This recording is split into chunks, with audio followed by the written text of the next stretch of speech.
Good morning to all of you. How are you? I think all of you are fine.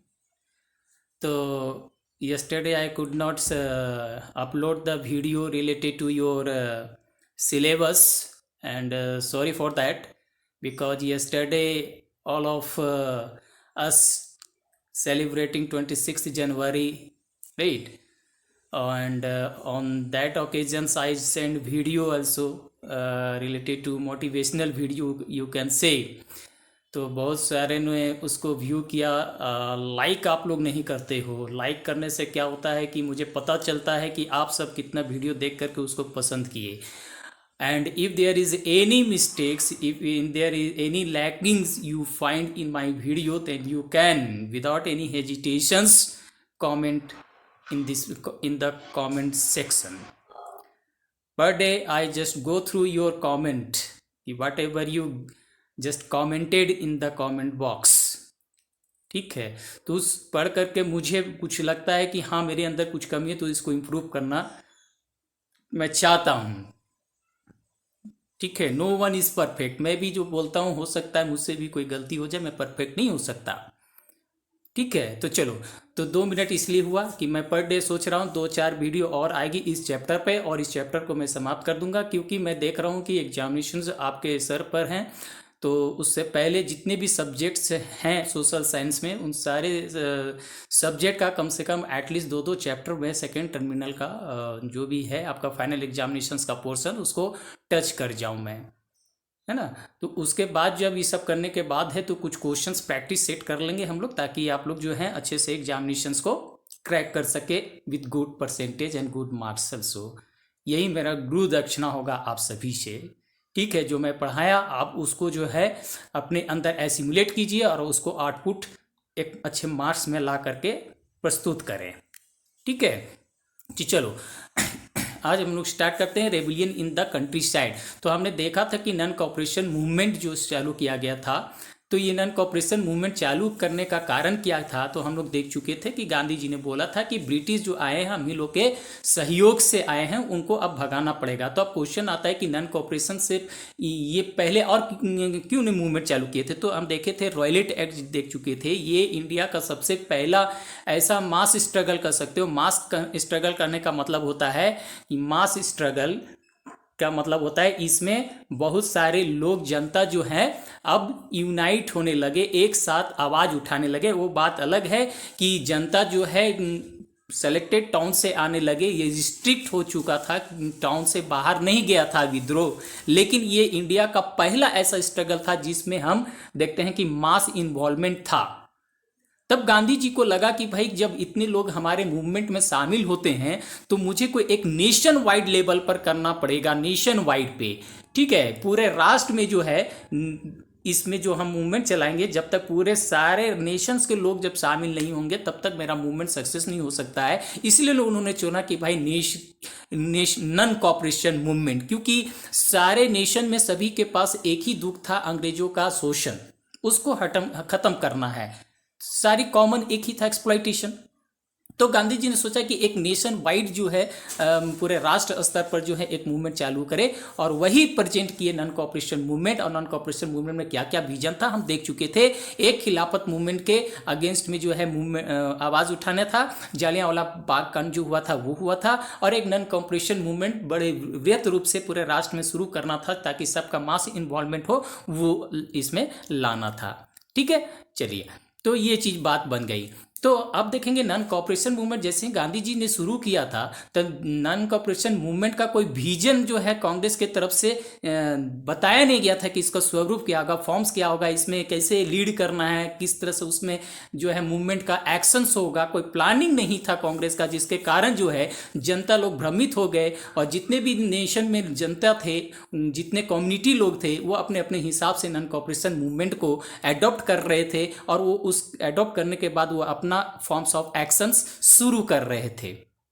ठीक है, तो हमने देखा कि इकोनॉमिक के सेक्टर में नॉन कॉपरेशन का मूवमेंट कैसे लिया गया, है ना। तो जितने भी ट्रेडर्स लोग थे और जितने भी जो बॉयकट करने लगे थे टाउन में सारे लोग, ठीक है, तो वो सारी चीज हुआ। नाई धोबी जो हैं, वाशरमैन जो लोग हैं, वो सारे जो है रिजेक्ट कर दिए कपड़ा जो है साफ करने के लिए अंग्रेजों का। जूता बनाने के लिए मना कर दिए कॉबलर लोग कि नहीं हम अंग्रेजों का करेंगे। तो ये सारे इकोनॉमिक सेक्टर में हम देखते हैं जिनके कारण जो उनको बहुत लॉस होता है। तो इसी तरह नॉन कॉपरेट, ये तो टॉन की कहानी हमने बताया कि टॉन में क्या क्या हुआ। लास्ट प्रीवियस वीडियो जो मैंने अपलोड किया था उसमें सारा चीज़ डिटेल मैंने कहा था। अब नॉन कॉपरेशन मूवमेंट जो है ये कैसे पहुंचता है हमारा कंट्री साइड में इन द रूरल एरियाज। जो विद्रोह हमारे जो होता है, जो स्वरूप होता है हमारे गांव में, वो कैसे होता है। तो नॉन कॉपरेशन मूवमेंट जो है गांव में जो होता है, वहाँ पर खास करके पीजेंट्स लोग और ट्राइबल्स लोग जो होते हैं ना, उसको अपने इस मूवमेंट में शामिल कराना पड़ता है। क्यों? क्योंकि ये जो दो वहाँ पर मेन जो है रूरल में, तो यही दो ज़्यादा मिलेंगे।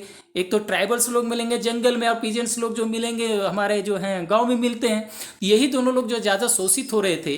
जब इनको पता चला कि भाई गांधी जी ने एक नॉन कॉपरेशन मूवमेंट चालू किया है, स्वराज की बात कर रहे हैं, तो ये दोनों ग्रुप स्वराज का मीनिंग अपने अपने हिसाब से समझ रहे थे, ठीक है, और अपने अपने हिसाब से समझ रहे थे, और उसको एक्शंस के रूप में अपना प्रेजेंट किया, अपने तरीके से प्रेजेंट किया, क्योंकि कांग्रेस की तरफ से कोई विजन नहीं था। ठीक है, जैसे अगर मैं बोल दूं कि वार करना है, एक एग्जांपल दे दूं कि मैं एक वार करना है, तो वार करना है तो बृहत रूप में, तो सब जितने भी लोग होंगे वार करना है, जो भी आएगा मारो उसको जी, जो उठाया उससे मार दो जी। ये तो मैंने नहीं बोला किसके साथ वार करना है, मैं तो क्लियर कट नहीं बोला कब करना है, कैसे करना है, कौन कौन लोग आएंगे, क्या हथियार लेके आएंगे।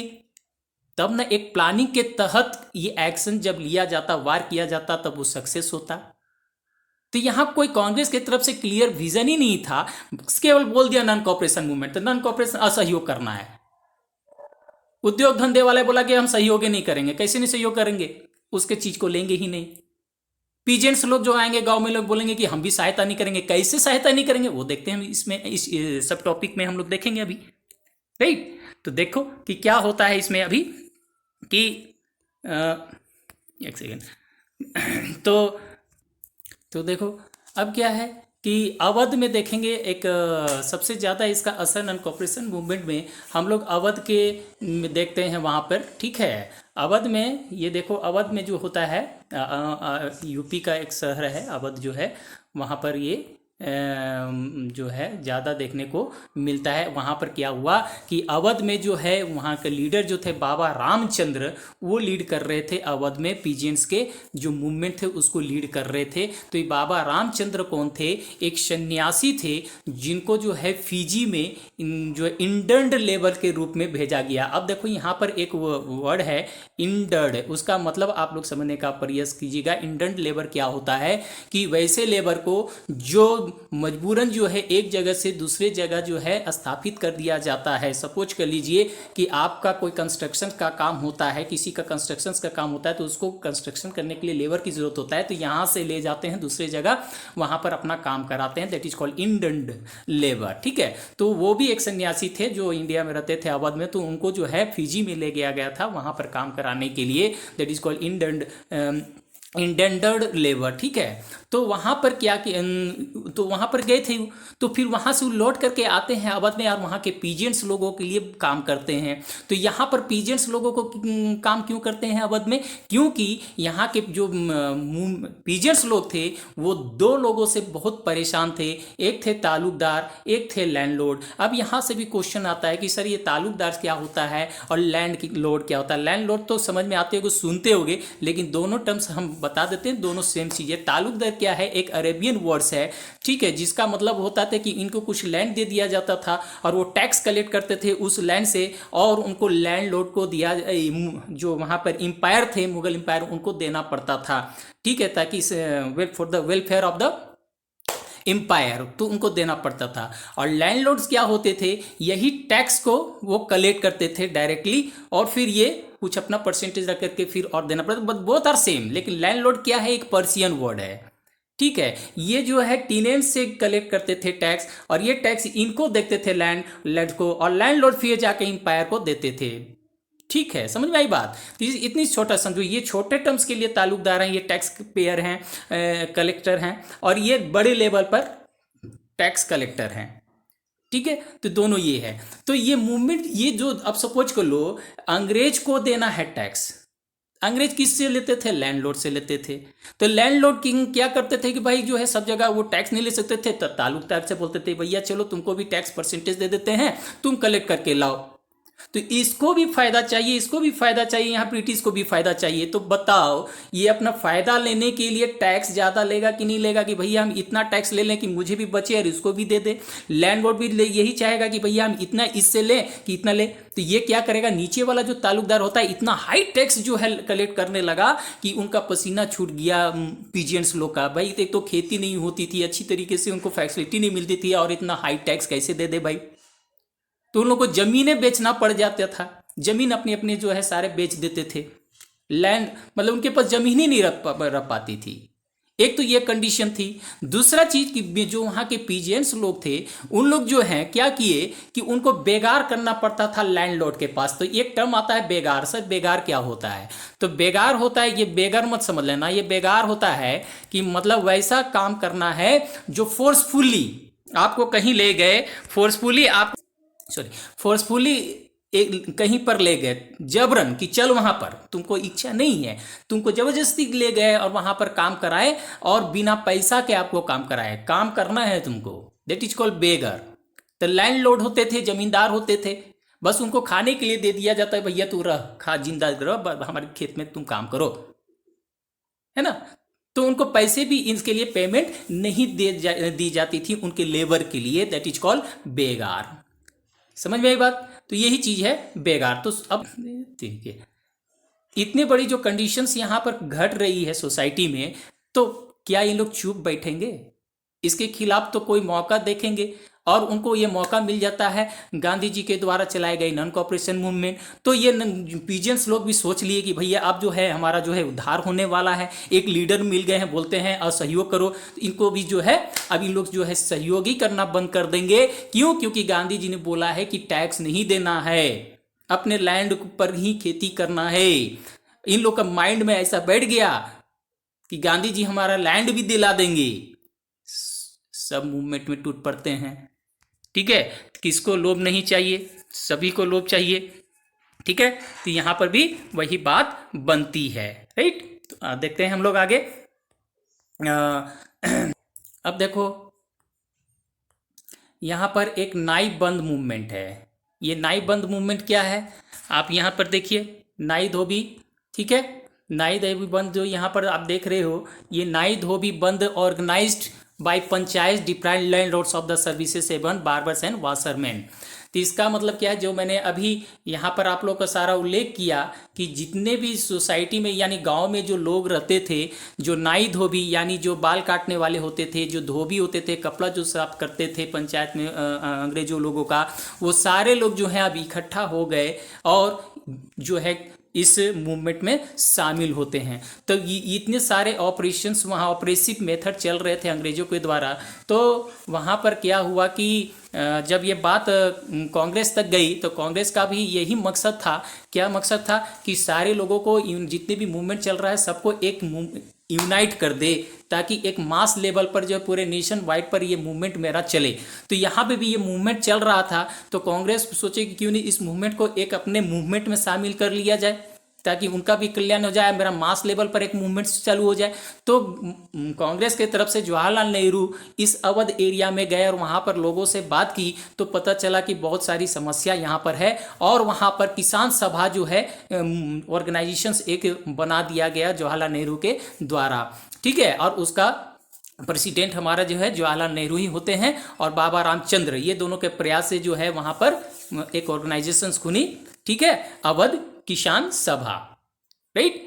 चलिए अब हम लोग क्या देखेंगे कि वहां पर जो है अब तो समझ लिए कि गांधी जी बोले हैं, तो कोई विजन क्लियर नहीं था। किसका विजन क्लियर नहीं था? कांग्रेस का विजन क्लियर नहीं था कि भाई नॉन कॉर्पोरेशन मूवमेंट करना क्या है। क्या करना नहीं है। तो इन लोग क्या किया कि भाई जितने भी तालुकदार थे, लैंडलॉर्ड्स थे, सबका घर लूटना शुरू कर दिए। जितने भी ग्रेन होर्ड्स थे वहां पर सबको जो है क्या करिए, लूटना शुरू किए। ग्रेन होर्ड समझते हो ना, ग्रेन होर्ड्स मतलब जो भी अनाज जो भी है जमा करके रखे हुए हैं, ठीक है ना। तो वो जमाखोरी जिसको बोलते हैं, अनाज को जमा करके रखे हुए हैं, तो उसको जो है लूटने लगे। मतलब सब अपने तरफ से हिसाब से समझ लिए नॉन कॉर्पोरेशन मूवमेंट के। मैंने बताया ना, फॉर्म्स उन लोग अपने तरफ से एसिमुलेट किए नॉन कॉर्पोरेशन मूवमेंट। तो उन्होंने बाजार लूटना शुरू किया, घर लूटना शुरू किया, जमीन लूटना शुरू किया, ग्रेन हॉर्स सबको जो लूटने लगे पीजेंट्स लोग। क्यों? क्योंकि उन लोग यही समझते थे कि गांधी जी बोले नो टैक्स नो पे, है ना, रीडिस्ट्रीब्यूटिंग क्या लैंड कर देंगे दोबारा, जो है जितने भी लैंड आप लोग को चली गई थी, आप लोग बेचे, सबको रिडिस्ट्रीब्यूट कर दिया जाएगा। उन लोग अपने हिसाब से ये मान रहे थे, जबकि गांधी जी या फिर कांग्रेस ने ऐसा कुछ नहीं कहा था। बाबा रामचंद्र भी जो इसमें जो है बढ़ चढ़ करके हिस्सा लेते हैं, क्योंकि उसी का मूवमेंट्स में थे। तो समझ में आ गई बात कि गांवों में जो है किस तरह से हुआ। तो गांव में हमने देखा कि नॉन कॉर्पोरेशन मूवमेंट्स को पीजेंट्स लोग किस तरह से हिसाब से लिया, कि उन लोग टैक्स जो है देना बंद कर दिया, लूटना शुरू कर दिया, सारे जो है लैंडलॉर्ड्स का घर है, ये है लैंड, सब करने लगे। उसके बाद फिर वाशरमैन जो हैं जितने भी हैं, नाई धोबी लोग जो हैं, सारे जो हैं क्या किए, बॉयकॉट करने लगे। तो गांव का सिचुएशन हुआ नॉन कॉर्पोरेशन मूवमेंट का। तो क्वेश्चन किसी तरह से भी आएगा कि नॉन कॉर्पोरेशन मूवमेंट का स्वरूप क्या था, what was the forms of non corporation inside the rural areas. तो I think you can write in a very nice way. तो अब मैं बता दी, ये सारे पॉइंट्स आप डील करेंगे कि पीजेंट्स में जो अवध में क्या क्या थे लोग, लैंडलॉर्ड तालुकदार किस तरह से उनको जो है सता रहे थे, टैक्स हाई ले रहे थे। तो बाबा रामचंद्र आए, लीड किए मूवमेंट को। उसके बाद उन्होंने नॉन कॉर्पोरेशन मूवमेंट को अपनी तरफ से हिसाब से लिया, तो पेड नहीं करने लगे, है ना। नाई धोबी भी जो है सब कुछ बॉयकॉट करने लगे अपनी सर्विस की। तो ये सारे पॉइंट्स आप लिख सकते हो, ठीक है ना। तो चलिए अब हम लोग आगे देखेंगे कि भाई जो है यहाँ तक तो ठीक है, आपने सर पीजेंट्स का तो स्वरूप बता दिया। अब ट्राइबल पीजेंट्स कैसे थे? तो ट्राइबल मतलब जो जंगल में रहने वाले आदिवासी लोग जो थे, यानी पहाड़ी दूर इलाका में रहने वाले लोग थे, वो नॉन कॉर्पोरेशन मूवमेंट को कैसे एसिमुलेट करते हैं। तो यहाँ पर महात्मा गांधी के एक बहुत बड़े भक्त नजर आएंगे, ठीक है, वो देखेंगे हम लोग, ठीक है ना। तो यहाँ पर क्या था, यहाँ पर पहले समझ लेना होगा कि ग्वेडविन हिल्स, ये आता है एग्जामिनेशन में क्वेश्चन में, कि ग्वेडविन हिल्स ऑफ आंध्र प्रदेश में जो मूवमेंट चालू हुआ था, तो उसको लीड करने वाले कौन थे, ठीक है ना। तो अभी हम उनकी चर्चा करेंगे कौन थे। तो पहले यहाँ पर हम देख लेंगे कि यहीं पर एक आंध्र प्रदेश में ग्वेडविन हिल्स था। तो वहाँ पर लोग जो ट्राइबल्स लोग थे एक मूवमेंट चालू किए थे नॉन कॉर्पोरेशन मूवमेंट को ही लेकर के। तो किस तरह का मूवमेंट था? गुरिल्ला वार मूवमेंट था। गुरिल्ला वार क्या होता है कि पहाड़ों से छिप करके जो है वो लोगों को, दुश्मनों को मारते थे, पहाड़ से पत्थर गिरा देते थे, ये कर देते थे, मतलब पता ही नहीं चलता था कि कहाँ से वार हो रहा है, ठीक है। दैट इज कॉल्ड गुरिल्ला वार, ठीक है। तो वो वहाँ पर वो गुरिल्ला वार का जो है फॉर्म जो है ट्राइबल्स लोग चालू कर रहे थे। तो अब क्वेश्चन आता है कि ये इनको क्या जरूरत पड़ गया भाई ट्राइबल पीजेंट्स को इस मूवमेंट को लीड करने के लिए, इस मूवमेंट में शामिल होने के लिए? क्योंकि इनका भी एक अपना दुख था। क्या दुख था? कि भाई इनको अंग्रेज जो है एक एक्ट आया था जिसके हिसाब से इनको क्या किया गया, देखो यहाँ पे, हाँ, यहाँ पर क्या हुआ कि ये जो है अंग्रेज लोग जो है ना, उनके घर को ही छीन लिए है। क्योंकि आदिवासी लोग कहाँ जिंदा रहते हैं? जंगल में ही। क्योंकि अपने ज़रूरत की सारी चीज़ें कहाँ से पूरी करते हैं? जंगल से लकड़ियाँ लाते हैं, फल फूल लेते हैं, जानवर को मारते हैं, क्योंकि उनकी अपनी एक ट्रेडिशन है, कल्चर है, ठीक है। तो ये सारा चीज जो है अंग्रेजों ने बंद कर दिया कि भाई कोई भी अब जो है अपने जानवर को इस एरिया में यानी जंगल में कोई ग्रेजिंग करने के लिए नहीं ले जा सकते हैं, कोई चीज काटेंगे नहीं without the permission of the British government, ठीक है। तो ये सारी चीज जो है तो ये डिनाई कर दिया भाई, गुस्सा हो गए। Tribals became agitate from this move of the British. क्यों? क्योंकि उनका ट्रेडिशन छीनी जा रही है। सपोज कर लीजिए आप कोई जो है सुबह उठ करके मंदिर में प्रार्थना करते हैं और मैं कहूँ कि अब जो है ये मंदिर नहीं खुलेगी, तुमको मेरे परमिशन से तुमको उस मंदिर में जाना है, पूजा करना है, तो ये आपको गुस्सा होगा, हु आर यू? ये तो मेरे परंपरा है, कई सदियों से मेरे पापा मम्मी सब जो करते आ रहे हैं, मैं भी यहाँ पूजा कर रहा हूँ, आप कौन होते हैं रोकने वाले? आपके मन में गुस्सा होगा कि नहीं होगा? गुस्सा करके भी क्या कर लेंगे क्योंकि आप कमजोर ठहरे हैं उसके सामने। आपको कोई मौका की तलाश होना चाहिए कि भाई मेरे जैसे बहुत सताए हुए सब आवाज उठाएंगे तो हम भी उस आवाज में शामिल हो जाएंगे, एक ताकत बन जाएंगे। बस यही ट्राइबल्स लोग को मौका मिल गया। Non cooperation movement Gandhi ji ने बोला है, राइट। तो ये सारी चीज है, वहां पर सिचुएशंस बन रही थी। तो इनको जो लीड करने वाले एक लीडर थे यहां पर अलूरी सीताराम, ठीक है, अलूरी सीताराम राजू। एडविन गिल्स में जो ट्राइबल्स के लीडर थे अलूरी राम सीताराम। तो ये क्वेश्चन में एग्जामिनेशन में आता है, who lead the movement around the Andhra Pradesh Godwin hills. तो your answer is Alluri Sitarama Raju. ये क्या है, बड़े मजेदार पर्सनालिटी वाले लोग होते हैं। जैसे हम झारखंड में हम बिरसा मुंडा की कहानी पढ़ते हैं कि बिरसा मुंडा अपने आप को भगवान के रूप में घोषित किया था, क्योंकि उनके पास भी बहुत सारे जादू ऐसे थे कि लोगों को जो है अपने अंदर कर लेते हैं, क्योर कर देते हैं। उसी तरह अलूरी राम सीताराम जो थे उनके पास एक स्पेशल पावर्स, उन्होंने लोगों को बताया कि मेरे पास एक स्पेशल पावर है जो एस्ट्रोलॉजिकल प्रिडिक्शन कर सकते हैं, मतलब भविष्यवाणी कर सकते हैं कि क्या है, लोगों को जो ठीक कर सकते हैं, अगर जो बीमार हैं या फिर जो भी उनके साथ कुछ घटना घट गई तो उसको वो ठीक कर सकते हैं, ठीक है। इवन जिसको गोली लग गई है उसको भी वो जिंदा कर सकते हैं, ठीक कर सकते हैं। ऐसी पावर की वो घोषणा की है कि भाई मेरे पास ऐसी जादू है। लोगों के मन में जो ये बैठ गया और लोग उनको जो क्या मानने लगेंगे, अपना जो है भगवान का अवतार मानने लगे। जो वहाँ के जो आदिवासी लोग हैं उनको भगवान, जैसे हमारे बताया कि झारखंड के आदिवासी के भगवान जो है बिरसा मुंडा, वो अपने आप को प्रस्तुत किए। उसी तरह आंध्र प्रदेश में अपने आप को भगवान के रूप में साबित करने वाले अलूरी राम सीताराम राजू थे। लोग उनको भगवान की तरह मानने लगे, राइट। अब देखो क्या है, तो उनको राजू मानने लगे। तो ये जो महात्मा गांधी के बहुत बड़े फॉलोवर थे अलूरी राम सीताराम। लेकिन यहाँ एक कंट्रोवर्सी है, मतलब एक दुविधा है। क्या है यहाँ पर कि गांधी जी तो नॉन वायलेंस के पुजारी थे, लेकिन ये भाई साहब क्या थे अलूरी राम सीताराम कि कोई भी मूवमेंट को लीड करने के लिए विदाउट वायलेंस हो ही नहीं सकता। तो इन्होंने वायलेंस पर जोर दिया अलूरी राम सीताराम, जबकि ये गांधी जी के पक्का भक्त थे, फॉलोअर्स थे, लेकिन वायलेंस को मानते थे क्योंकि बिना वायलेंस के कोई रिजल्ट हो ही नहीं सकता, ठीक है ना। तो वही चीज इन्होंने यहां पर किया। और जो है आगे हम लोग देखेंगे कि क्या होता है, ठीक है। तो वहां पर क्या हुआ कि पुलिस वायलेंस के बात करने लगे। तो इसने जितने भी रिबिलियंस लोग थे, पुलिस स्टेशन हो चाहे जितने भी ब्रिटिशर हो, सबको पकड़ पकड़ कर मारने लगे, ठीक है, गुरिल्ला वारफेयर मेथड अपना करके। तो इस तरह से बात बनी और फिर अंततः जो है राजू को पकड़ करके एग्जीक्यूट कर दिया जाता है और वो जो है फोल्क हीरो के रूप में वहां पर साबित हो जाते हैं। जिस तरह से हमारा बिरसा मुंडा जो है यहाँ झारखंड के लिए फोल्क हीरो के रूप में प्रसिद्ध हैं, राइट। चलिए, ये फोल्क हीरो। तो यह सब भी क्वेश्चन आ सकता है कि Edwin Goodwin hills Andhra Pradesh में जो थे वहाँ के हीरो, फोल्क हीरो कौन थे। तो दूसरी तरह से क्वेश्चन घुमा के लिख सकता है, ठीक है। तो ये सारी चीज बात हुई। तो अब हम लोग देखेंगे कि स्वराज इन प्लांटेशंस, ये भी देखिए स्वराज यानी नॉन कॉपरेशन का एक मूवमेंट था, स्वराज वो भी जो था। तो ये अपने प्लांटेशंस में जो भी लगे हुए लेबर थे उस नॉन कॉपरेशन को, यानी जो नॉन कॉपरेशन मूवमेंट में स्वराज की जो मीनिंग हुई थी उसको अपने हिसाब से कैसे समझते हैं और किस तरह से एक्शन लेते हैं, अब वो चीज़ देखेंगे। मतलब हर चीज़ का एक फॉर्म होता है। हमने देख लिया इकोनॉमिक सेक्टर में, देख लिया टाउन्स में कि किस तरह से नॉन कॉपरेशन मूवमेंट का फॉर्म्स हुआ।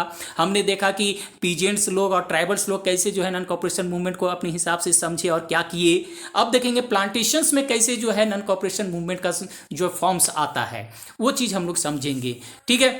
तो यहाँ पर भी जो है प्लांटेशन जो है असम में जो लोग काम कर रहे थे, जो भी टी प्लांटेशंस वहाँ पर असम में काम हो रहा था, तो वहाँ पर फ्रीडम नहीं दी गई थी ब्रिटिशर्स लोग के द्वारा कि आप बिना पूछे जो है वो बागवान से बाहर नहीं जा सकते। जैसे कि देख लीजिए कि ये मान लीजिए एक बागवान है, यहाँ पर जो है टी प्लांटेशन यहाँ पर लेवल कर रहे हैं, ये बाउंड्री है। तो इस बाउंड्री से बाहर आप नहीं जा सकते without the permission of government.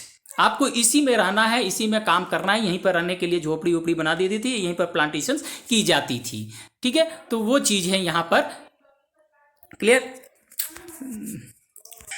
चलिए, तो अब क्या वहाँ पर यहाँ पर हुआ कि एक जो है वहां पर देखिए, वहां पर एक कानून बनी थी। क्या कानून बनी थी? देखिए यहाँ पे इनलैंड इमिग्रेशन। अब यहां से भी एक टर्म्स आता है कि इनलैंड इमिग्रेशन क्या होता है, तो दो वर्ड होता है, ई के जगह आई लगा दीजिए, समझिए, इमिग्रेशन, इमिग्रेशन और एमिग्रेशन।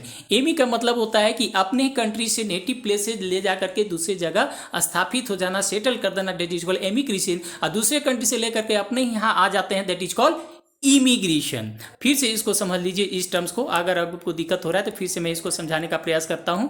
ठीक है, क्या है कि मान लीजिए एक ये कंट्री है ए और ये कंट्री बी है या कोई लैंड है, यहां से कोई लेबर यहां पर आ करके बस जाता है, दैट इज कॉल्ड इमिग्रेशन। और यहां से अपने देश से दूसरे देश से जाता है, ये अपने देश से दूसरी जगह जाते हैं, दैट इज कॉल्ड इमिग्रेशन। इसके लिए इमिग्रेशन, इसके लिए एमिग्रेशन, राइट? कोई दिक्कत नहीं होना चाहिए। तो यहाँ पर भी क्या हुआ कि हमारे भारत से जो है ले जा करके एक जगह से दूसरी जगह ले जा करके बसाते थे लोग, तो यहाँ से भी जो है लेबर ले जा करके लोग असम में जा करके बसाने लगे। तो उन लोग हुए, इनलैंड इमिग्रेशन एक्ट हुआ 1859 में पास हुआ। ठीक है, एक इनलैंड इमिग्रेशन एक्ट 1859। तो क्वेश्चन यहां से भी आ सकता है, what was inland immigration act of 1859। तो ये एक्ट के तहत एक बना दिया गया कि प्लांटेशंस, जितने भी वर्कर्स लोग काम कर रहे हैं, प्लांटेशन वर्कर्स लोग हैं, उनको परमिशंस नहीं मिल रही थी, परमिट नहीं मिल रही थी to leave the tea gardens without a permission. ठीक है, बिना परमिशन के उन लोग टी गार्डन को छोड़ नहीं सकते थे। ठीक है, तो यही था। तो लेकिन चूंकि अब उन लोग घर छोड़ करके आ गए, एक तो बस आ गया वहां पर, इसी बाउंड्री में रहना है, देश दुनिया में क्या रहे उनको कोई मतलब नहीं, बस वहीं रहो, वहीं खाओ, वहीं मरो, ये कौन सी जीवन हुई भाई। तो उनको भी इस एक्सप्लॉयटेशन से बहुत ही जो है उब चुके थे। उन लोग भी एक मौके की तलाश कर रहे थे और ये मौका मिल गया, गांधी जी का नॉन कॉपरेशन मूवमेंट। तो देख रहे हो कि हर जगह मूवमेंट चालू हो रहा है, भारत में हर जगह मूवमेंट चालू है, और सारे मूवमेंट को एक फोल्ड में लाएगा, एक स्टेज पर लाएगा, that is called non cooperation movement. एक बड़ा आंदोलन हो गया, सबका स्वरूप एक में मिला देंगे। गांधी जी यही तो चाहते थे कि नेशन वाइड होगा। वो जानते थे कि सब जगह मूवमेंट चल रहा है, लेकिन वो सक्सेस तभी करेगा जब तक कि हम उसको एक प्लेटफॉर्म में नहीं लाए। तो सबका छुटकारा हो जाएगा। सबका छुटकारा किस चीज से? ब्रिटिश एक्सप्लॉयटेशन से। उसका फॉर्म्स अलग अलग हो सकता है, चाहे प्लांटेशन वाला हो, चाहे ट्रेडर्स लोग हो, चाहे नाई धोबी वाले हो, चाहे रूरल एरिया से पीजेंट्स हो, चाहे कोई भी हो, सब छुटकारा पा जाएंगे। ठीक है, तो ये चीज हुआ। तब जब नॉन कॉपरेशन मूवमेंट जब चालू हुआ, तब उन लोग क्या किए कि उन लोग जो है प्लांटेशन, इसमें कहा गया था कि अरे भाई गांधी जी जो है आपको लैंड भी दे देंगे, वहां से जहां से आप गांव छोड़ करके आए थे, वहां जो जमीन आपकी चली गई थी वो जमीन वापस मिल जाएगी, है ना। तो उन लोग क्या करने लगे कि वर्कर्स लोग जो है प्लांटेशंस को छोड़ करके चलने लगे कि भाड़ में जाए तुम्हारी एक्ट, अब हम चले, गांधी जी हैं मेरे साथ। क्योंकि एक्ट तो कहता था कि विदाउट परमिशन आपको नहीं जाना है, लेकिन वो सब जैसे नॉन कॉपरेशन मूवमेंट आया, गांधी जी का नाम आया, oh Gandhi ji is there, no problem, go ahead, संभाल लेंगे हमारे गांधी बाबा, चल दिए सब। ठीक है, सब कोई सब चल दिए छोड़ करके प्लांटेशन में। क्यों? क्योंकि उन लोग को ये बिलीव हो गया कि हमारे साथ गांधी जी राज आने वाला है, जहां पर सभी को लैंड दिया जाएगा गांव में। ठीक है, तो उन लोग क्या हुए कि जैसे ही उन लोग जब प्लांटेशन एरिया छोड़ करके जब जाने लगे ट्रेन से चढ़ने के लिए, स्टीमर से चढ़ने के लिए, तो उन लोग को वहां पकड़ लिया जाता है। उन लोग पहुंच ही नहीं सकते, अपने डेस्टिनेशन पर नहीं पहुंच पाए, जहां से उन लोग आए थे अपना गांव छोड़ करके, वहां पहुंच ही नहीं पाए। कारण क्यों? क्योंकि उस दिन जितने भी स्टीमर्स लोग थे, रेलवे लोग थे, सब स्ट्राइक पर थे वहां पे। तो गाड़ी कौन चलाएगा? तो जितने भाग करके आए थे, पुलिस आए, फिर पकड़ करके ले गया, बहुत तरीके से उनको दंडित किया गया। ठीक है, तो ये सारा चीज वहां पर घटना घटती है। ठीक है ना।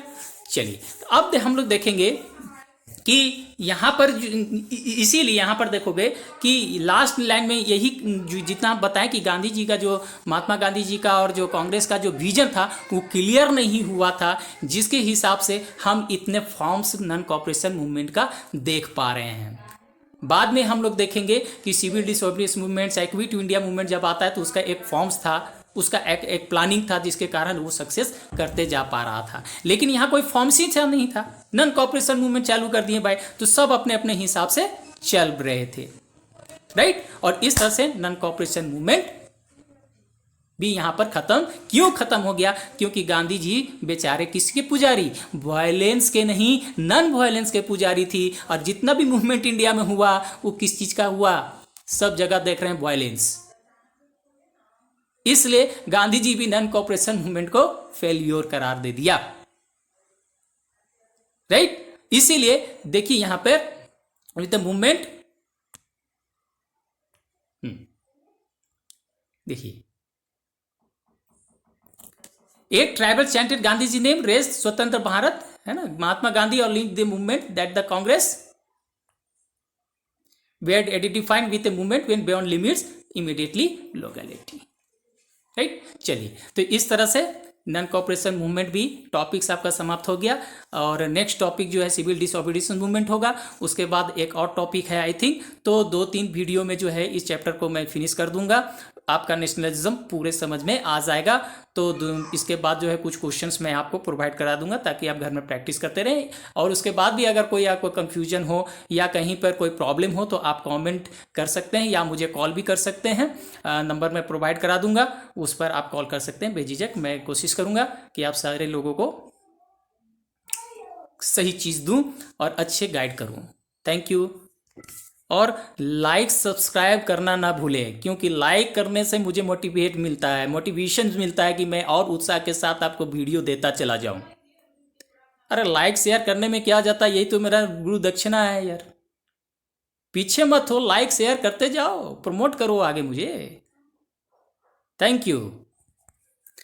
गुरु दक्षिणा दोगे लाइक होगा, लाइक नहीं करोगे मैं समझो गुरु दक्षिणा में तुम कंजूसी कर रहे हो। बस एक ही लाइन में समाप्त कर रहा हूं। Thank you.